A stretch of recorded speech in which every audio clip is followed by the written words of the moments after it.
find the remains of my expedition and you will have your proof. Tenzin will guide you. One of the advantages of having actors who do both the voice and the physical performance on the stage is that you get this unique energy when actors interact with each other that you just don't get when you record everybody separately in a sound booth. Hello. Oh! Whew! So much for foreplay. We allow a certain degree of improvisation among the actors. You know, we have the scripts. They're never necessarily set in stone. If we come up with something better on the day of the shoot, or if one of our actors comes up with a funny ad-lib that works, you know, we use it. And if you record everything beforehand with completely different people, you'll never get that. That was great, I love that. The actors and the director, the motion capture director, really kind of treat their sequences like miniature plays, and they block them as if, you know, they're performing in front of a live audience, you know, but because there is no real camera there. There's, you know, virtual cameras all over the place. That old girl can hit harder than that. We work from an outline that we created at the beginning of the project. We flesh out the script and we work on the scenes as we go, and then when we get into the studio, we have a rehearsal day with the actors, we revise the material together, we get it up on its feet, we block it as if we were shooting film. Then the next day we get together and shoot it for real with the full crew there and the mocap suits and everything. And even then we'll revise them on its feet. So it's a really different process than most video games use. What is it? We split the take. We split the take 3 ways, then you and I disappear. Together. There's been a lot of instances where you have studios who record the voices separately from the mocap, and the end result almost always looks, at best, looks like pantomime, and at worst looks like people running around flailing their arms. Let's not forget who walked out on who. The nice thing about motion capture is, unlike a live action shoot, where, you know, if one person is okay in one take but the other person isn't, you're kind of having to choose between one or the other. I can choose anybody's take from any performance at any time so that we can always get the best possible result. The reason we were actually trying to capture the audio on the stage is because that's basically when the actor's in the moment and they're giving their best performance, and it just feels a lot better than when we ADR it. Often that feels, you know, kind of canned. You are the reporter who has been biting at my heels. You better pray that he is not bluffing. When I really get involved is really on the day of mocap shooting. So I'm there on the stage as we're recording the scenes, shooting the scenes with the actors, and I'm listening for continuity between takes. I'm listening for the right emotional tone between the actors. I'm listening for noise. I'm listening for all kinds of pollution in the sound. And we do a bunch of takes. I'm paying attention to it from sort of the holistic overview of how the performance fits into the larger story, into the script as a whole.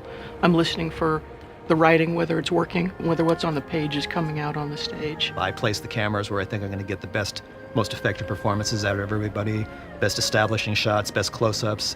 And when the scene calls for it, especially in the more action-oriented scenes, we always try to add a bit of a handheld feel to the whole thing as well. Once Josh has decided which takes and which masters and all the time codes of the motion capture that he's going to order, I'll stitch it together. He gives me the leeway to make the timing feel good. It feels energetic. Then I go through all of the takes that we've recorded on the stage, not just the ones that we've selected. I'll make my best cut out of all that dialogue. Now come on, I'm through playing the hero. Your adversary will not give up so easily.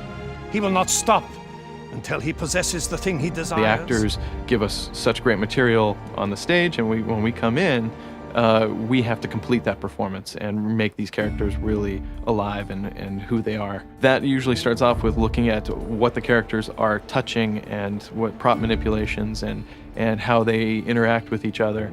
And then it goes all the way up to all the fine details of, you know, how their fingers and hands are held and what their faces, the expressions and and tone and emotion of their face. It's not just the lip sync, it's the whole performance. It's what they're doing when they're not speaking as well. So when we get that performance into our computers and we can look at it from any direction, it's at that point we need to set up our camera rigs. We need to, decide where our shots are going to be from, what's going to be a close-up, what's going to be a wide or medium shot, what's going to have a wide angle or a long lens, So we get to start that once the performance is already in. We like to do a lighting study, what we call a lighting study, and look at the action, look at the location, understand the story point, really look at the subtle motion, the interaction of the characters, try to pick, some real, hero frames, some key points, some key frames in that story point, in those scenes, and really light those to really bring the action to life. We start to move lights around in real time in the game, so we can, grab a hold of the sunlight and move it around and see, oh yeah, that angle of lighting really works nice on the character, and it really brings out the right emotion, so we get the right angle, marry that with the right color. Now we've got a compelling shot developing. My relationship with Flynn is strictly professional. Really? Mostly professional. Oh. Often for the sounds in Uncharted 2, we will go out and actually do field recording. We've done that with a lot of the environment stuff. We also, record a whole lot of Foley as well. So, because we have all the characters that we have to cover, and their movesets are really, pretty extensive.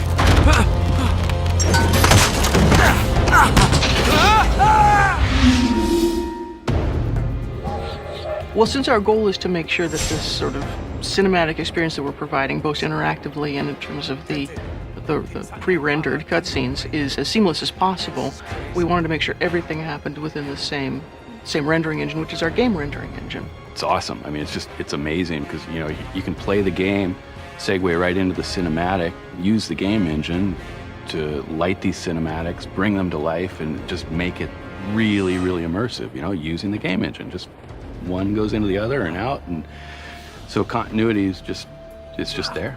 Because we have the same assets that you're looking at in-game and in the movie, we get that seamless cinematic experience. It's really, really unique. I suppose I should have quit while I was ahead. It's not just about the visceral thrill of what you're doing, it's about the emotional and the visceral thrill, and that's where having it be a character-driven story is so important. And it's great fun for the player to experience, and I look forward to it. It's a lot of fun.